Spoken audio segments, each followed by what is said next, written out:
Hello guys, আপনারা দেখতে পাচ্ছেন 3 ইঞ্চি গাঁথুনির ঘর।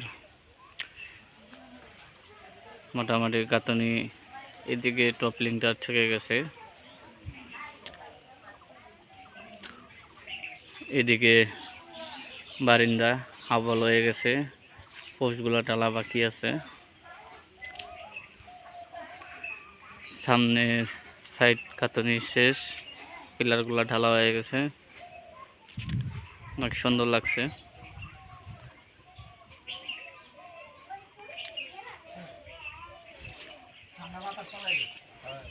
এটা হলো আপনাদের সামনেকার সাইড। সামনে একটা সুন্দর একটা ডিজাইন আছে, এদিকে সিঁড়ি হবো।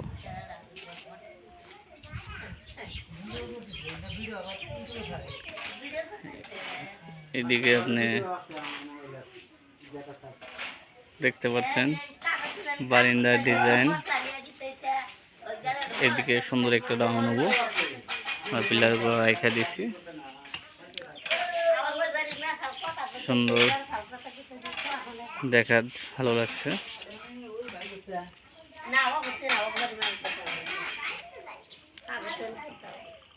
এদিকে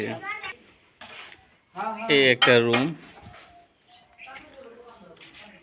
রুমের এদিকেও গাঁথনি টপ লাইনটা ঠিক গেছে, গাঁথনি শেষই, পিছনে একটু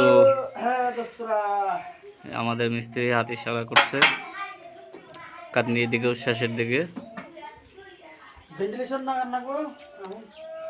ভেন্টিলেশনের গাঁথনিটা বাকি আছে, মোটামুটি এখন শেষ হয়ে যাবে।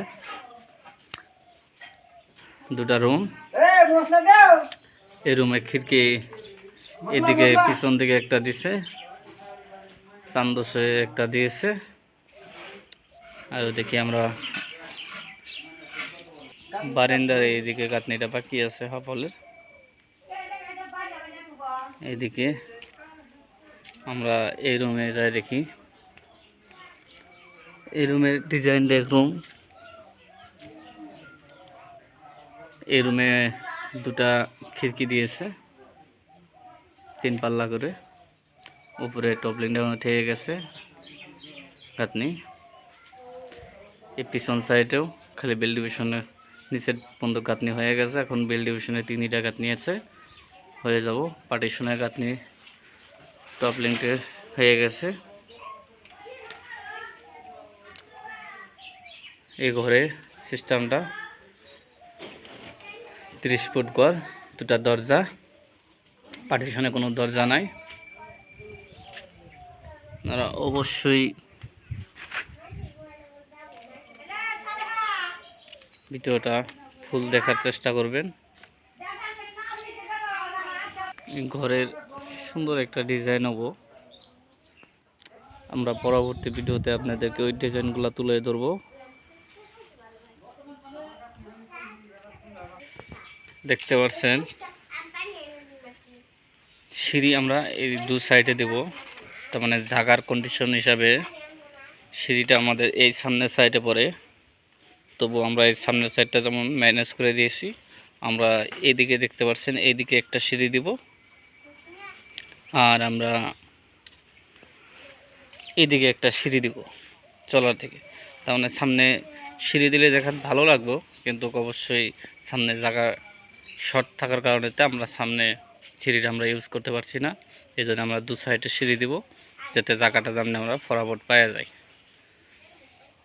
আমরা পরবর্তী নেক্সট ভিডিওতে আপনাদেরকে এই সিঁড়িটা কীভাবে বানাইতে হয় প্র্যাকটিক্যালি আপনাদেরকে দেখায় দেব। অবশ্যই মেজারমেন্ট সহকারে, সিঁড়ির কাজগুলা ফুল করা যাবে না। এই পিলারগুলো ঢালা হয়ে গেছে, অনেক সুন্দর লাগছে। ওই দেখতে পাচ্ছেন আমরা উপরে পিলারগুলো ঢালছি, আর ওই বল্টুগুলো যে রাখছি ওগুলো বারিন্দার। অবশ্য আপনারাও বারিন্দার বল্টুগুলো একসাথে পিলার ঢালাতেই তখনই ফিটিং করে দিবেন, সুন্দর হবো, কাজটা মজবুত হবো। পরবর্তী ভিডিও দেখার জন্য অবশ্যই সাথে থাকবেন। অবশ্যই ভিডিওটা একটা শেয়ার করে দিয়েন আপনারা সবাই। ধন্যবাদ।